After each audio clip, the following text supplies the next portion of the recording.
नमस्कार। और आज हम बात कर रहे हैं इतिहास के एक ऐसे किरदार की जिनकी कहानी सिर्फ जंग और जीत की नहीं है। ये कहानी है अटूट स्वाभिमान की, आज़ादी के लिए अपना सब कुछ दांव पर लगा देने की। जी हाँ, हम बात कर रहे हैं महाराणा प्रताप की। हाँ बिल्कुल। हमारे पास जो जानकारी है वो एक लेख पर आधारित है जो महाराणा प्रताप की जिंदगी, उनके उसूल और उस वक्त की सबसे बड़ी ताकत मुगल सल्तनत के सामने उनके कभी ना झुकने वाले जज्बे को दिखाता है। सही। तो आज हम कोशिश करेंगे इसी जानकारी के जरिए उस शासक की सोच को समझने की, ये जानने की कि क्यों उन्होंने निजी आराम और सत्ता को छोड़कर अपनी मिट्टी की आज़ादी को चुना। और याद रखिए, ये वो दौर था जब बादशाह अकबर का असर पूरे उत्तर भारत में फैल चुका था। बड़े बड़े राजा महाराजा उनकी हुकूमत मान रहे थे। चलिए खोलते हैं इस कहानी को। ताकत के सामने भी अपने सिद्धांतों पर टिके रहने की महाराणा प्रताप का संघर्ष एक तरह से प्रेरणा है।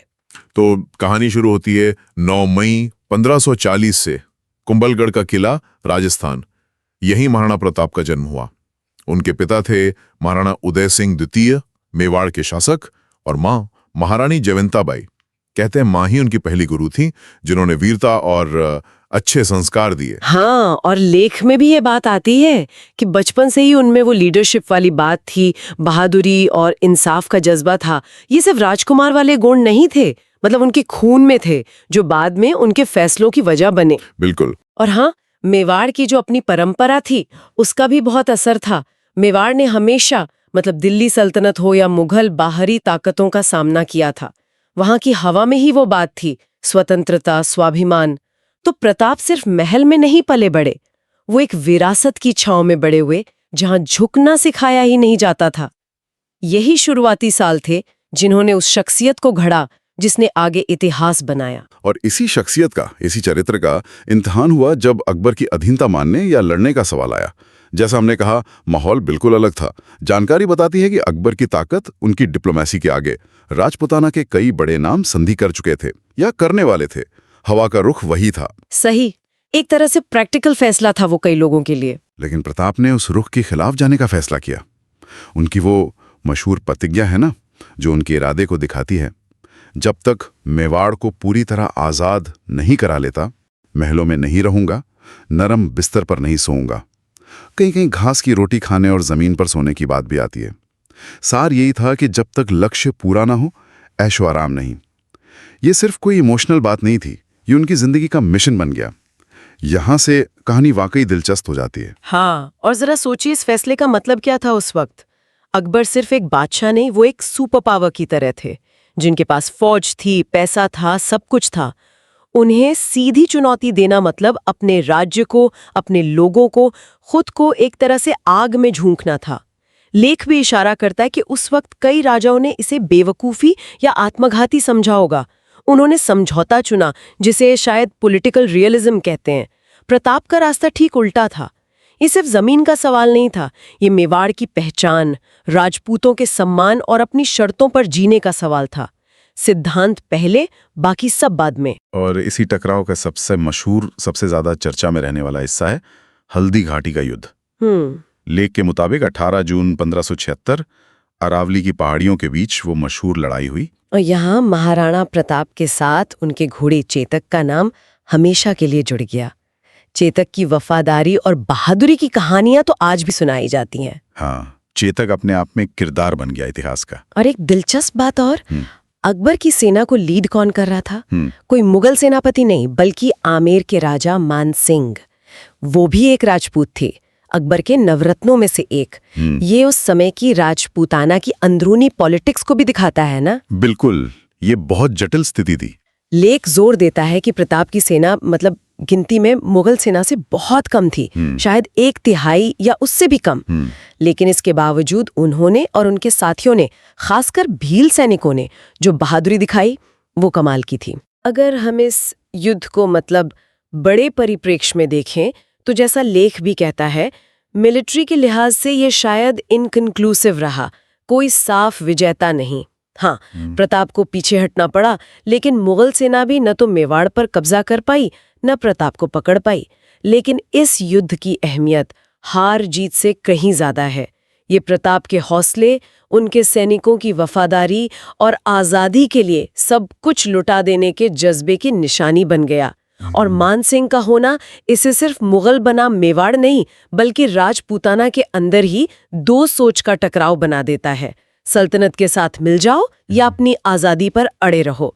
प्रताप पीछे हटे पर टूटे नहीं, और यही बात इस युद्ध को खास बनाती है। हल्दी घाटी के बाद का जो वक्त था वो शायद महाराणा प्रताप के लिए सबसे मुश्किल रहा होगा। लीक बताता है कि उन्होंने हार तो मानी नहीं, महल छोड़ दिए और अरावली के पहाड़ों घने जंगलों में चले गए और वहीं से उन्होंने अपना संघर्ष जारी रखा। वो गुरिल्ला युद्ध। आजादी अब सिर्फ एक लफ्ज नहीं, उनकी रोज की जिंदगी थी। रहने की सुरक्षित जगह तक नहीं थी। लेकिन लेख ये भी साफ करता है कि इतनी भयानक मुश्किलों के बाद भी प्रताप का इरादा कमजोर नहीं पड़ा। उनकी आंखों में मेवाड़ की आजादी का सपना वैसे ही जिंदा था। यहाँ लीडरशिप का एक बिल्कुल अलग रूप दिखता है। मतलब ऐसी मुश्किल हालात में जब दुश्मन पीछे पड़ा है, खाने पीने को नहीं है, कोई ठिकाना नहीं है, तब भी अपने लोगों का हौसला बनाए रखना, उन्हें लड़ने के लिए तैयार रखना, इसके लिए गजब की हिम्मत और क्या कहते हैं करिश्मा चाहिए। ये सिर्फ तलवार चलाने वाली बहादुरी नहीं थी। लेख में आगे चलकर लोगों के साथ का जिक्र है, खासकर भील समुदाय का। वो प्रताप की बड़ी ताकत थे। उनका ये साथ दिखाता है कि प्रताप सिर्फ राजा नहीं थे, वो लोगों के दिलों में बसते थे। उनका संघर्ष सबका संघर्ष बन गया था। ये कैसे हुआ, ये अपने आप में सोचने वाली बात है। और यही हिम्मत, लोगों का साथ और उनकी वो गुरिल्ला लड़ाई की तरकीब, वो धीरे धीरे काम करने लगी। हाँ, लेख के मुताबिक जैसे जैसे मुगलों का ध्यान दूसरी तरफ गया, प्रताप ने अपनी खोई हुई जमीन वापस लेनी शुरू कर दी। एक एक करके मुगल चौकियों पर हमले किए और कई जरूरी किले और इलाके फिर से अपने कब्जे में ले लिए। अच्छा, ये तो बड़ी बात है। हाँ, ये छोटी मोटी जीतें नहीं थीं। लेख बताता है कि अपनी मौत से पहले प्रताप ने चित्तौड़ और मांडलगढ़ जैसे कुछ किलों को छोड़कर लगभग पूरा मेवाड़ फिर से आजाद करा लिया था। उस विशाल मुगल सल्तनत के सामने ये बहुत बड़ी, मतलब स्टुपेंडस उपलब्धि थी। और हाँ, ये भी जरूरी है जानना, जैसा लेख इशारा करता है, कि प्रताप सिर्फ लड़ते ही नहीं रहे। जैसे जैसे इलाके वापस मिले, उन्होंने वहां शासन व्यवस्था ठीक की, खेतीबाड़ी सुधारी, लोगों की भलाई पर ध्यान दिया। वो योद्धा भी थे और निर्माता भी। बिल्कुल सही कहा। ये पहलू अक्सर हल्दी घाटी की कहानी में थोड़ा दब जाता है। ये दिखाता है कि प्रताप सिर्फ एक विद्रोही या बागी नहीं थे, वो एक काबिल शासक और रणनीतिकार भी थे। सोचिए, इतने कम साधन, लगातार दुश्मन का दबाव और उसके बीच न सिर्फ टिके रहना बल्कि अपने राज्य का बड़ा हिस्सा वापस जीतना और वहां फिर से इंतजाम कायम करना, ये उनकी दूर की सोच और काबिलियत का सबूत है। उन्होंने दिखाया कि उनका संघर्ष सिर्फ विरोध के लिए नहीं था बल्कि एक आज़ाद और अच्छे शासन वाले मेवाड़ के लिए था। ये उनकी फौजी ताकत के साथ साथ उनकी सियासी समझ को भी दिखाता है। लेकिन हर सफर का एक अंत होता है। लेख के अनुसार 19 जनवरी 1597 को चावंड में, जो उस वक्त उनकी राजधानी थी, महाराणा प्रताप का देहांत हो गया। उम्र थी सिर्फ 56 साल। कहते हैं शिकार के दौरान कुछ चोटें लगी थीं जिनसे वो उबर नहीं पाए। बहुत कम उम्र थी उस हिसाब से। और अपने आखिरी पलों में भी उनके दिल दिमाग में बस एक ही बात थी, मेवाड़ की आज़ादी। कहा जाता है कि उनकी आखिरी इच्छा यही थी कि उनके बेटे अमर सिंह और मेवाड़ के सरदार इस लड़ाई को कभी रुकने ना दे, मुगलों की गुलामी कभी ना माने।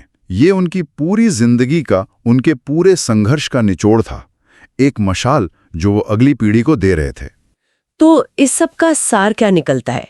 महाराणा प्रताप की विरासत सिर्फ जीती हुई लड़ाइयों या किलों में नहीं है। उनकी असली विरासत है वो हिम्मत, वो जज्बा, आज़ादी का वो मूल्य जिसे उन्होंने सबसे ऊपर रखा। उनकी जिंदगी हमें सिखाती है कि असली हार हालात से नहीं होती, उम्मीद छोड़ देने से होती है। उन्होंने अपने समय के लोगों और आने वाली पीढ़ियों के लिए एक मिसाल कायम की कि अपने सम्मान और अपनी धरती की आज़ादी के लिए क्या कुछ कुर्बान किया जा सकता है। उनकी कहानी सिर्फ इतिहास नहीं, ये प्रेरणा है जो हमेशा जिंदा रहेगी। ये याद दिलाती है कि उसूलों के लिए खड़े होने का मतलब क्या होता है। बहुत अच्छी तरह से समझाया आपने। अगर हम इस लेख से महाराणा प्रताप की विरासत को देखें तो साफ है कि वो सिर्फ मेवाड़ या राजस्थान के हीरो नहीं है। वो पूरे भारत के लिए स्वाभिमान, हिम्मत और आज़ादी के संघर्ष के एक अमर निशानी बन गए हैं। हाँ, बिल्कुल। और शायद सबसे बड़ी सीख जो मिलती है उनके जीवन से वो यह है कि हालात कितने भी बुरे हों, दुश्मन कितना भी ताकतवर हो, अगर इरादा पक्का हो तो लड़ाई जारी रखी जा सकती है।